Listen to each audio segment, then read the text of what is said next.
Madame Sitopé. Sitopé Anson, épouse Glopo. Épouse Glopo. J'adore ce nom Glopo. Bon, ça c'est pour toi. Bonjour téléspectateurs. Ce matin, nous allons donc continuer à parler des vacances utiles. Les vacances utiles que nous avions commencé depuis le début des vacances, j'ai failli dire, pour expliquer un peu le bien fondé des vacances utiles. Parce que tout le monde en parle, mais concrètement, on ne sait pas réellement ce qu'il faut mettre dedans, comment ça se passe. Donc, pour cela, nous avons invité ce matin Madame Sitopé, à qui je m'avais d'abord posé la question de savoir, Madame Sitopé, qu'entendez-vous par vacances utiles? Par vacances utiles, j'attends un programme élaboré pour créer des incitations chez tout apprenant. Un programme, bien sûr, de correction de ces lacunes à l'école, ajouté peut-être à des voyages de découverte. Je vais donner peut-être un exemple simple. Et au Togo, il y a la Cuenca.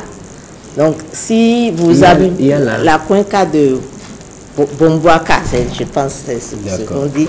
Okay. Donc, si vous amenez votre enfant regarder, par exemple, ce paysage, c'est vers le nord. Si l'enfant le regarde, peut-être cela va créer son envie de devenir géologue. Et tout ce qu'il peut deviner en voyant ce paysage-là.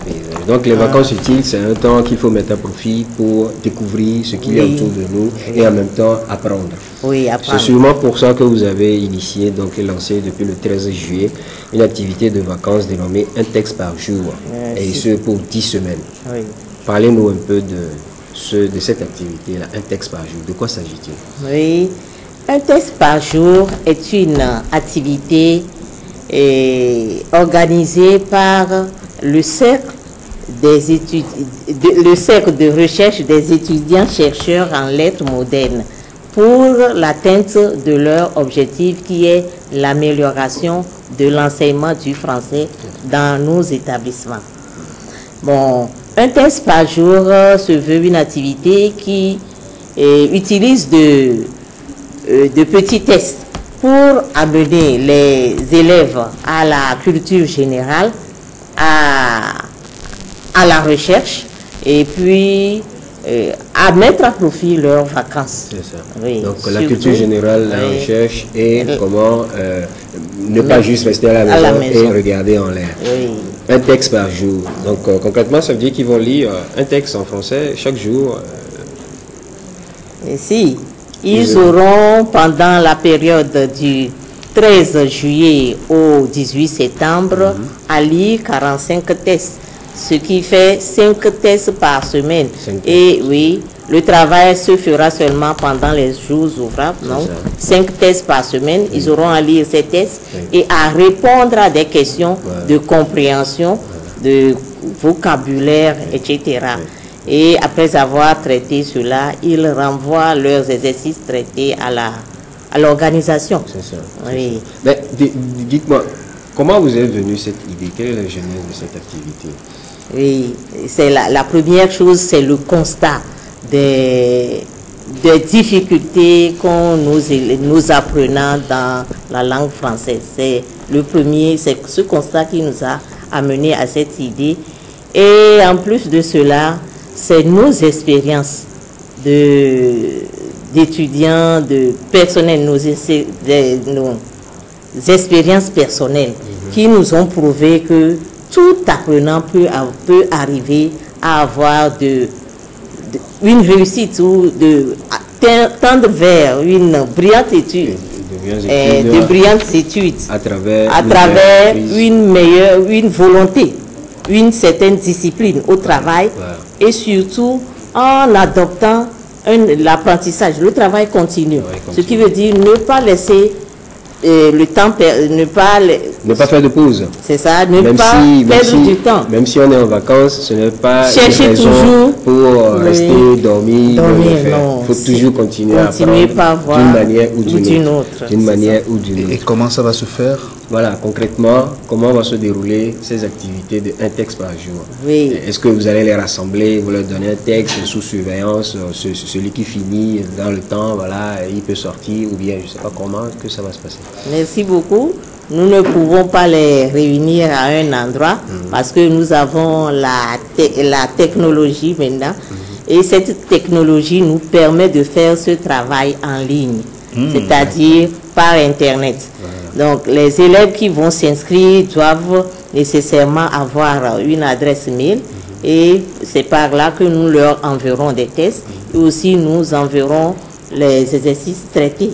Est-ce que c'est pas plus facile sur WhatsApp? Parce que pratiquement tous les élèves... au moins c'est sûr qu'ils ont un numéro WhatsApp. Nous avons peut-être conçu le projet là avant le WhatsApp, je ne sais pas, la généralisation du WhatsApp à Lomé. Donc le programme est conçu bien avant.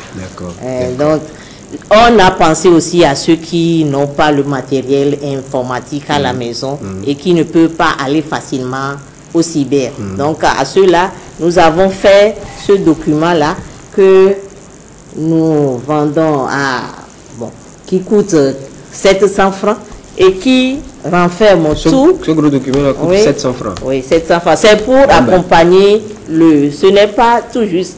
Ce n'est pas vendu. C'est tout juste pour accompagner l'activité. Je vais en prendre 5 alors. À ce prix-là. Mais il faut 5 inscriptions à ce moment. Parce qu'on ne le donne pas sans inscription. C'est pour accompagner les inscriptions. Donc dans ce document, il y a tous les tests et tous les exercices. Et en le prenant pour son enfant, on lui donne la possibilité de travailler librement à la maison et peut-être de lui reprendre les exercices traités et d'envoyer soi-même, peut-être au bureau ou dans un cyber. Moi, je me dis, même si vous êtes sur Internet, il serait quand même bien de vous procurer ce document parce que ce qui est écrit, cristallisé, sa pensée, ne disparaît jamais. Ne disparaît jamais. Internet peut un jour bugger, il peut avoir des problèmes informatiques de toute nature. C'est clair. Mais le document imprimé, ça reste. Lui, il reste. Et quand c'est bien froissé, c'est encore plus intéressant parce que ça veut dire qu'on l'a beaucoup fouillé. Et on l'aura aussi l'année prochaine pour peut-être trouver certaines informations qu'on a. Alors, dites-moi, pour tous ces participants, ceux qui vont participer, qu'est-ce qu'ils auront gagné de plus que ceux qui n'auront pas participé? Vous avez parlé de vocabulaire, vous avez parlé de culture générale, mais concrètement, qu'est-ce qu'ils auront acquis? Oui, bon, disons que l'activité se termine par un petit concours. Donc, c'est un concours qui leur permettra de gagner des ordinateurs, des smartphones.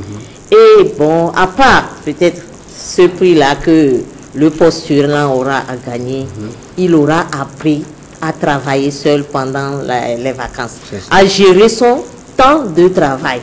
Il ne sera pas forcé de travailler peut-être chaque jour, mais il se fixera un emploi du temps pour pouvoir faire ses activités scolaires. C'est amener les élèves à bien gérer leur temps.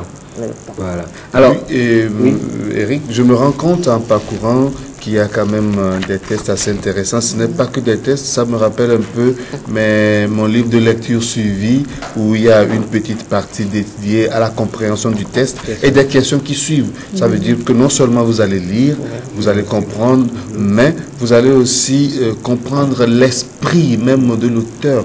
Et c'est un travail assez intéressant. C'est un travail très intéressant qui est très utile pendant les vacances. Alors, vous avez commencé depuis le 13 juillet, donc ça fait pratiquement une semaine maintenant. Quelques difficultés que vous avez rencontrées? Non, je ne pense pas que ce sont des difficultés, mais nous nous sommes rendus compte que ceux qui se sont inscrits ont tellement de l'engouement à faire le travail. Ils veulent, si on pouvait leur envoyer tous les tests, même en une semaine, ils seraient très contents. Ce qui est une très bonne réponse en fait. Ce qui est une très bonne réponse. Alors, est-ce que c'est déjà un gage de succès? Est-ce que déjà ça vous garantit un succès? Est-ce que ça vous garantit un succès pour votre activité? Oui. Et ce n'est pas, bon, ça c'est pas seulement, oui. C'est une partie, hein. Mais ce que nous aimerions le plus, c'est avoir un fort taux de participation. Parce que ce sera le moyen de pouvoir justifier devant les bonnes volontés le bien fondé de l'activité, ce à quoi cela peut aider au développement au Togo, et pour qu'ils le prennent en charge, et que ça soit une activité gratuite pour tous les élèves. Et actuellement, vous avez combien d'inscrits? Un nombre infime, mes amis. On peut avoir une idée? Comme, bon, je peux dire une vingtaine, tout juste. Et je pense que peut-être les parents ne comprennent pas. Et ils sont de quel lycée? Non, pas de... Est-ce que c'est les techniques ou les généraux qui s'inscrivent? Je peux dire que dans ce groupe, il n'y a que 4 techniques. Mais sur la vingtaine, il n'y a que 4 apprenants venant de domaine technique. De technique, du lycée technique. D'accord. Et l'homme veut nous manger tout cru, donc vous comprenez. Bien, madame, je crois qu'aujourd'hui, nous avons clairement vu un exemple de vacances utiles. L'appel est donc lancé à tous les parents qui veulent, qui voudraient, qui espèrent et qui rêvent d'offrir des vacances utiles à leurs enfants. Inscrivez vos enfants à un texte par jour, le numéro de téléphone et tous les contacts sont ici. Vous pouvez donner rapidement un numéro. 93 74 98 18, ça c'est de la publicité gratuite. Oui, mais reprenez, c'est utile. 93 74 98 18, ça se passe du 13 juillet au 18 septembre. Appelez, vous prendrez toutes les informations. Et quand on parle de vacances utiles, voilà justement un exemple concret, voilà justement quelque chose qui pourrait aider les parents à maîtriser l'emploi du temps des enfants, aider les enfants à mieux, à améliorer leur culture générale, à améliorer leur vocabulaire et aider justement tout le monde à avoir une meilleure discipline, autant pour la réussite académique, la réussite professionnelle, la réussite personnelle et sociale. Madame Hanson, merci beaucoup. Oui. Bonjour. Je connais une Madame Gloukor au lycée technique. Quand j'étais dans l'animation du FESTEF, Festival du théâtre scolaire, ça fait très longtemps. Tout à l'heure, je regardais le visage et je me disais que ce visage, je le connais. Bon, comme ça, ce sera des discussions après. Après,